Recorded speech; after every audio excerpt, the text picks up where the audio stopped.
Hello dear students. So in today's lecture, we'll study about the second component of the geometric design of railway track, that is the speed of the train. So it is also one of the important factors that needs to be considered during designing the railway track. So first point in this is safe speed on curves. So generally safe speed मतलब आपकी क्या speed होती है? It is that speed which is safe from the danger of overturning and derailment.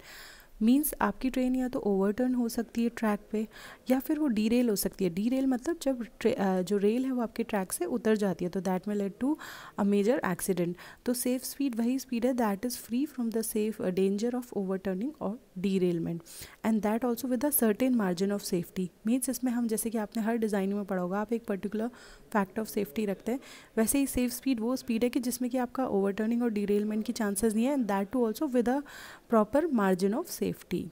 सो जो ये safe speed होती है that depends on following factors. The first one is gauge of the track, मतलब जो हमारा ट्रैक है उसका गेज कैसा है, whether it is broad gauge, metre gauge और narrow gauge. Then the second one is the radius of the curve, मतलब जिस कर्व को ट्रेन अंडर को कर रही है, पास कर रही है जिससे, उसका रेडियस कितना है। The third one is distance eight which the resultant of the weight of vehicle and the centrifugal force acts from centre of the track, मतलब जो पूरे पर्टिकुलर व्हीकल का वेट है एंड जो सेंट्रीफ्यूगल फोर्स उस पर एक्ट कर रहा है वो ट्रैक के सेंटर से किस डिस्टेंस पे एक्ट कर रहा है, इस फैक्टर पे भी डिपेंड करती है safe speed. The next factor is the amount of super elevation provided. Super elevation, you must be knowing that when we raise the level of the outer rail with respect to the inner rail so as to counteract the centrifugal force that acts on a railway vehicle when it undergoes a curve, तो उसको हम negotiate करने के लिए जो provide करते हैं उसे सुपर एलिवेशन कहते हैं। So super elevation is the fourth factor on which the safe speed depends. The fifth and the last factor is presence or absence of transition curves at the ends of circular curve. Transition curves क्या होते हैं? ये curves होते हैं जो कि connect करते हैं एक सर्कुलर कर्व और स्ट्रेट कर्व को, सो दैट जो टर्निंग हो व्हीकल की वो स्मूथली हो। तो फिफ्थ फैक्टर ये है कि वेदर आपकी सेफ स्पीड इस पर भी डिपेंड करेगी दैट वेदर सर्कुलर कर्व के एंड पे आपका ट्रांजिशन कर्व प्रेजेंट है या नहीं प्रेजेंट है। So these were the 5 factors on which the safe speed of the train depends.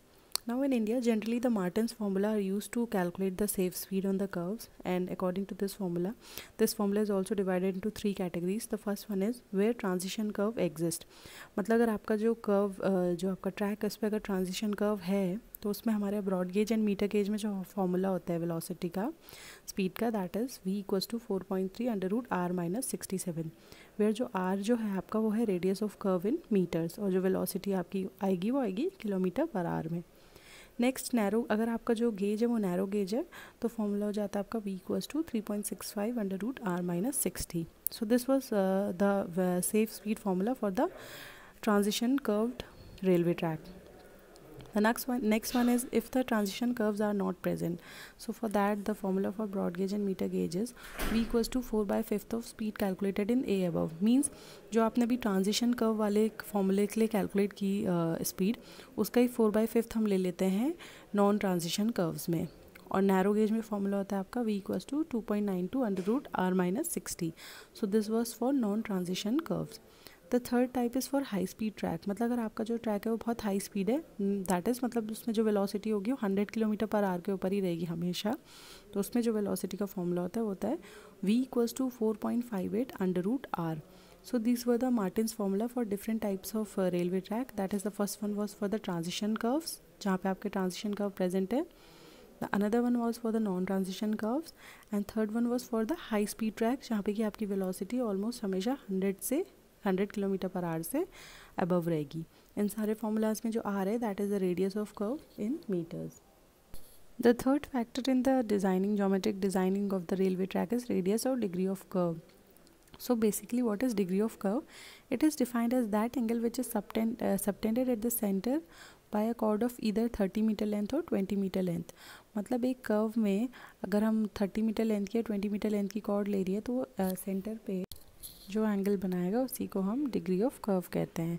सो अगर चेन लेंथ जो है हमारी 20 मीटर की है तो डिग्री का फॉर्मूला होता है 1146/r, और if the chain length is of 30 metre then the degree formula is d equals to 1720 divide by r।